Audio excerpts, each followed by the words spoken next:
بے یقینی کی کیفیت آتی ہے تو پھر انسان کی نفسیات جو ہے اس کو سوچنے پر مجبور کر دیتی ہے. یہ عزت کن لوگوں کی ہے، تحفظ کن لوگوں کو میسر ہے، اور ہمدردی لوگ کن لوگوں سے کرتے وہ اپنے ارد گرد میں دیکھتا ہے. دولت ہے، عہدہ ہے، کوئی مقام ہے، لوگ ان کی عزت کرتے ہیں. اس ٹاپک کو ہم الیبریٹ کریں گے کہ مفاد پرستی اور یہ جو خلوص ہے اس کا ختم ہو جانا یہ کیوں.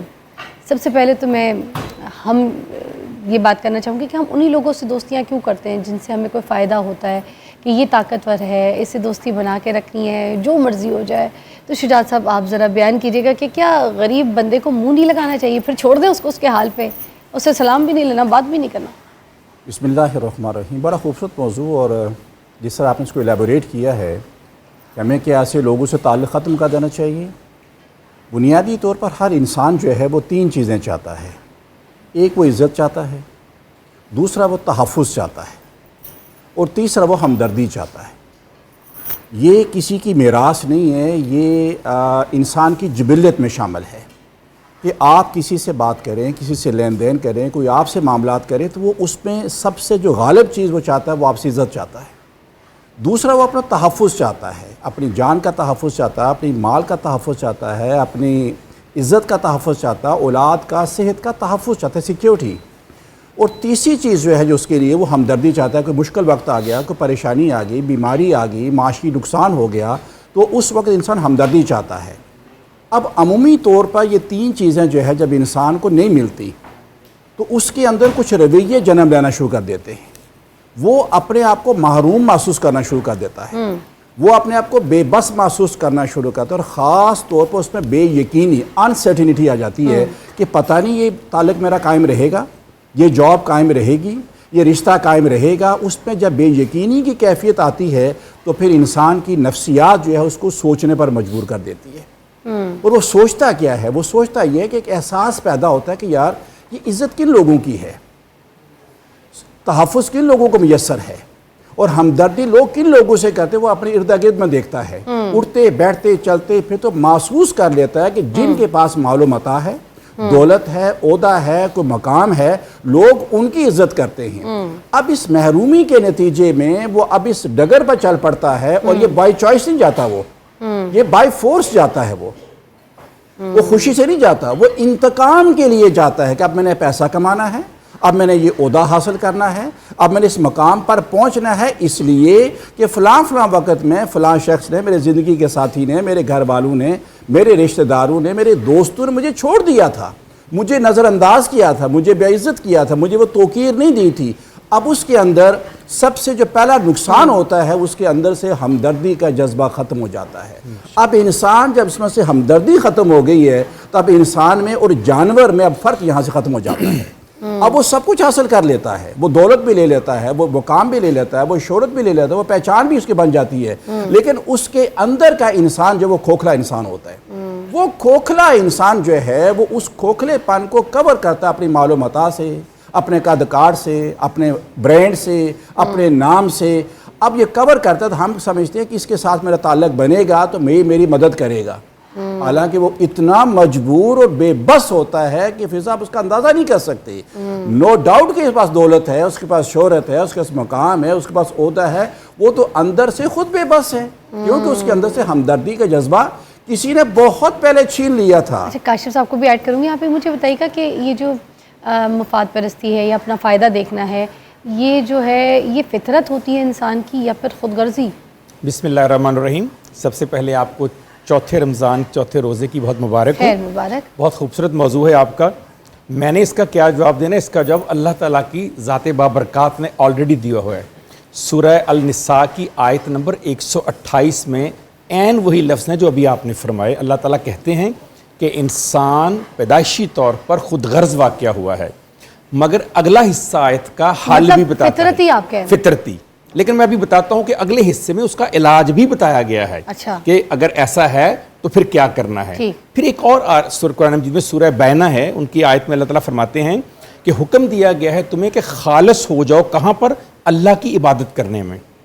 یعنی اگر ایک طرف تمہیں یہ کہا گیا ہے کہ فطری ہے یہ خود غرض ہونا، دوسرے میں کہا گیا ہے، حکم دیا گیا ہے کہ نہیں اس فطرت سے تم نے اپنے آپ کو ایجوکیٹ کر کے, سمجھ کے, عقل استعمال کر کے, شعور استعمال کر کے, اسلام کو سمجھ کے, قرآن مجید کو سمجھ کے, سیرت طیبہ کو سمجھ کے تم نے کیا کرنا ہے, اپنے رشتوں میں خالص رہنا ہے. جو اخلاص ہے یعنی خالص ہونا, وہ اسلام کی روح ہے.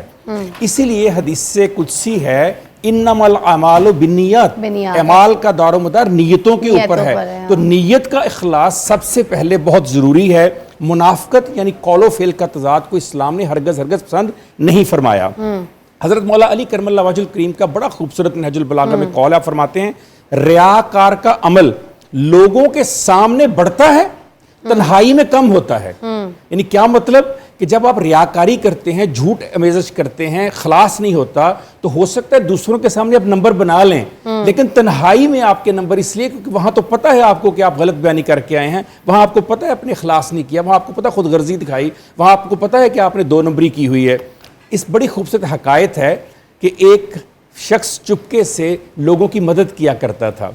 کسی نے کہا کہ جناب جب آپ مدد کرتے ہیں تو اپنا نام کیوں نہیں لینے دیتے؟ تو اس نے بڑی خوبصورت بات کی, اس نے کہا جس کے لیے کر رہا ہوں وہ جانتا ہے کہ میں کر رہا ہوں, پھر اپنا نام لے کر اپنی نیکی ضائع کیوں کروں؟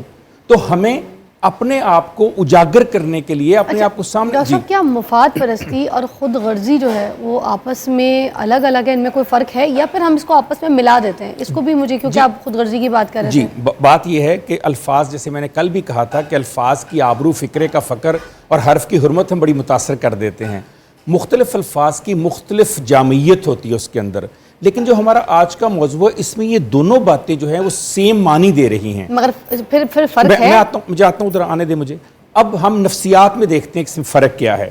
جو عدم تحفظ ہے, عدم تحفظ یعنی انسیکیور جب آپ فیل کرتا ہے کوئی شخص.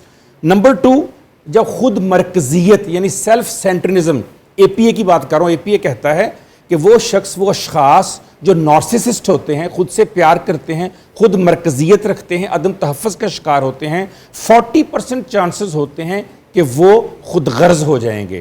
یعنی خود غرضی کہاں سے پیدا ہوتی ہے کہ جب آپ صرف اپنا سوچتے ہیں, جب اپنا سوچتے ہیں, جب آپ کمپیرزن کرتے ہیں 2 یا 2 سے زیادہ چیزوں میں, مثلا اپنے آپ میں, اپنے ملک میں, اپنے آپ میں, اپنے ورک پلیس میں, اپنے آپ میں کسی دوسرے فرد میں, تو جب آپ اپنی طرف زیادہ سوچتے ہیں تو وہ آپ کا مفاد ہے. جب آپ یہ دیکھتے ہیں کہ اس میں میرا فائدہ زیادہ ہے, اگر میں دوسرے کی مدد کروں گا تو اس کا فائدہ ہو جائے, یعنی آپ کے پاس دینے کو ہے, آپ اس لیے نہیں دے رہے کہ میرا پورا ہونے کے باوجود میرے پاس سٹور ہو جائے, بینک ہو جائے.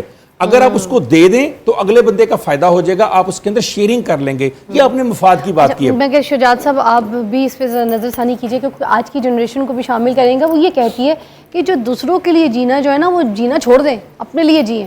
اگر آپ اپنے لیے جئیں گے تو پھر سیلفش نہیں ہوں گے, آپ سیلف کیئر کہیں گے اس کو, آپ سیلفش نہیں کہہ سکتے اس کو. تو سیلف کیئر اور پھر سیلفش ہونا, اس میں کیا فرق ہے؟ یہ اس کو بھی ذرا بیان کر دیجیے. بڑا خوبصورت, بہت خوبصورت سوال آپ کا. سیلف کیئر یہ آپ کا بنیادی حق ہے کہ جو آپ کے جسم کے, جو آپ کی عقل کے, جو آپ کے شعور کے, جو آپ کے جذبات اور احساسات کی جو ضروریات ہیں وہ آپ کے علاوہ روئے زمین پر کسی اور نے پوری نہیں کرنی. سیلف کیئر تو آپ کی رسپانسبلٹی ہے, لیکن آپ یہ دیکھیں کہ آپ اس سیلف کیئر کے نتیجے میں کہیں دوسرے کی کیئر کو یا دوسرے کی سیکیورٹی کو انسیکیور تو نہیں کر رہے کہ اپنے مفاد کے لیے, اپنے ایک گلاس کے لیے آپ اس کا پورا باغ یا پورا اس کا بوتل خراب تو نہیں کر رہے. آپ اپنی گاڑی کو پار کرنے کے لیے کہیں اس کی بہت بڑی کسی اس کی لان کو ڈسٹرب تو نہیں کر رہے. آپ اپنی کیئر کی حدود کا تعین کرنا آپ کی ذمہ داری, اور مالک نے آپ کو بتا دیا کہ آپ کی حدود کتنی ہیں. آپ نے ایک وقت کا کھانا کھانا ہے اور ایک وقت کے کھانے کے لیے آپ نے دیگ پکائی ہے, تو یہ سیلف کیئر نہیں ہے, یہ خود غرضی ہے. اس میں دوسروں کا کتنا حصہ شامل ہے. دوسرا, بچہ جب یہ دیکھتا ہے کہ جب بچے کو ہم نے, جس کی ہم یہ بات کر رہے ہیں کہ نوجوان نسل جو ہے, اس کو تو ہم پیرنٹس نے بذات خود کیا ہے, خود غرض بنا دیا ہے. جب بچے کو سکول آپ نے بھیجا ہے تو اس کو کسی وقت آپ نے اس کو کیئر کرنا نہیں سکھایا. ابھی بھی تھوڑی دیر پہلے بات ہو رہی تھی کہ عبدالستار ایدھی جب اسکول جایا کرتے تھے تو ماں ان کو 2 آنے دیا کرتی تھی کہ بیٹا ایک آپ کا ہے اور ایک آپ کی کلاس میں اس بچے کا ہے جسے آپ محسوس کرتے اس کو ضرورت محسوس ہوتی ہے. اور اکثر و بیشتر عبدالستار کہتے ہیں کہ میرے 2 آنے وہ دوستوں کے ہی کام آتے تھے, میرے کام نہیں آتے تھے. تو وہ بچہ اسی وقت فیلنتھروپسٹ بن گیا تھا. وہ اسی وقت اتنی بڑی وجاہت، اتنے بڑے مقام اور منصب پر اسی وقت ماں نے اس کو فائز کر دیا تھا۔ اب میرے بچے کو میں نے کیا بولا کہ بیٹا تیرے مارکس باقیوں سے زیادہ ہر صورت میں ہونے چاہیے۔ اب اسے پتا ہے کہ بھائی آل مینز میں نے ہی نمبر لینے ہیں، میں نے ہی پوزیشن لینی ہے، تو بچے کو ہم نے ابتدا سے ہی مقابلے میں کھڑا کر دیا ہے۔ جب وہ مقابل میں کھڑا ہوا تو اس کے مقابلے ایک بچی ہے، اس کو بھی اپنے مقابلے میں کھڑا کیا ہوا ہے۔ کس مقابلے میں؟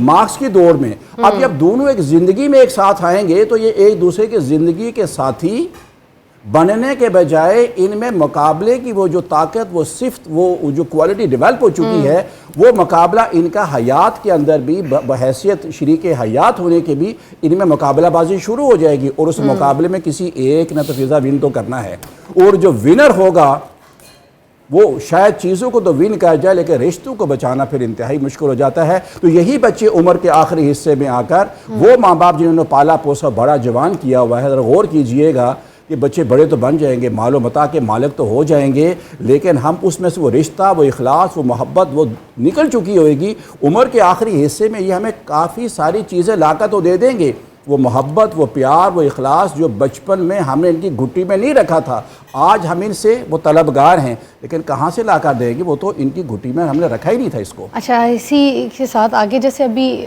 آج کل کے دور میں دیکھیں ورک پلیسز کے اگر اوپر ہم بات کریں کہ جہاں پہ لوگ جاب کے لیے آتے ہیں تو ایک دوسرے کی ٹانگیں جو ہے نا کھینچ رہے ہوتے ہیں، ہر بندہ یہ کہتا ہے کہ ہم اس کی ٹانگ کھینچ کے تو اس کو نیچے اتارے، اس کا رزق جو ہے نا وہ مجھے مل جائے، یہ اس کی کیوں نوکری لگی ہوئی ہے، اس کی نوکری جائے، اس کی جگہ میں آ جاؤں، وہ دوسری اوپر والی پوسٹ ہے، اچھا ٹھیک ہے یہ پوسٹ میری لگ جائے، یہ نکلے، اس کا مطلب ہم اگلے کا رزق چھیننے میں لگے ہوئے۔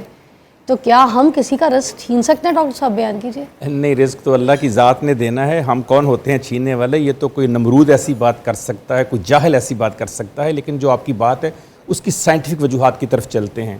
ہارورڈ یونیورسٹی کی بہت خوبصورت تحقیق ہے، انہوں نے کہا کہ ورک پلیس پہ جو برن آف یا برن آؤٹ ہوتا ہے ہمیں، اس کی 60% وجہ جو ہے وہی ہے جو ابھی آپ نے بیان کی، کہ جب ورک پلیس کے اندر کوئی دوسرے اپنے مفادات کو ترجیح دیتے ہیں اور آپ کے مفادات کو کچل دیتے ہیں، اس لیے بڑی پرابلم آتی ہے وہاں رہتے ہوئے۔ ہارورڈ کی ایک تحقیق ہے، 75 سال سے مسلسل جاری ہے، آنورڈ ہے، اس کا نام ہے اسٹڈی آن ہیپینس۔ اس میں انہوں نے بتایا کہ مضبوط اور مخلص تعلقات یہ واحد چیز ہے جو آپ کو مستقل ہیپینس یا خوشی فراہم کرتے ہیں۔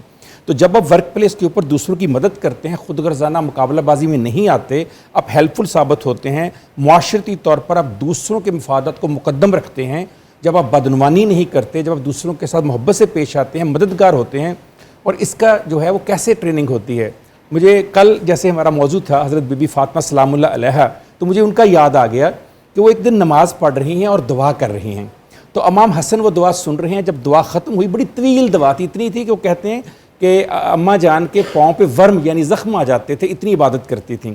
تو ایک دن امام حسن علیہ السلام کہتے ہیں کہ اماں جان آپ نے اتنی دعائیں کرتے ہیں، اپنے لیے دعا کیوں نہیں کرتی؟ کیا خوبصورت جملہ بولنے کا، الجار ثم الدار، یعنی اپنے سے ہمسائے کے لیے دعا کرنا زیادہ بہتر ہے۔ یہ تربیت ہے ماں کی، کہ ماں جب بچے کو بتائے کہ بیٹے آپ دوسروں کے لیے جینا سیکھنا ہے، قربانی دینا سیکھنا ہے، سیکریفائز کرنا سیکھنا ہے، دوسروں کا مددگار ہونا ہے، تو وہ جو خوشی آپ کو ملتی ہے وہ خود غرضانہ سے، مفاد پرستی سے کہیں بد۔ وہ جو ابھی آپ نے کہا رزق چھین لے گا، تو میں ہمیشہ کہتا ہوں کہ رزق سے چھیننے کا اگر ڈر کہیں آ جائے تو رزق بانٹنا شروع کر دو۔ جو دینے میں ملتا ہے وہ لینے میں نہیں ملتا، حاصل ہونے میں نہیں ملتا۔ انہی کی بات کو آگے بڑھاتے ہوئے، کیونکہ دیکھیں ناظرین ابھی وقت بھی ہے، دعا کا وقت ہے، یہ دعا کا وقت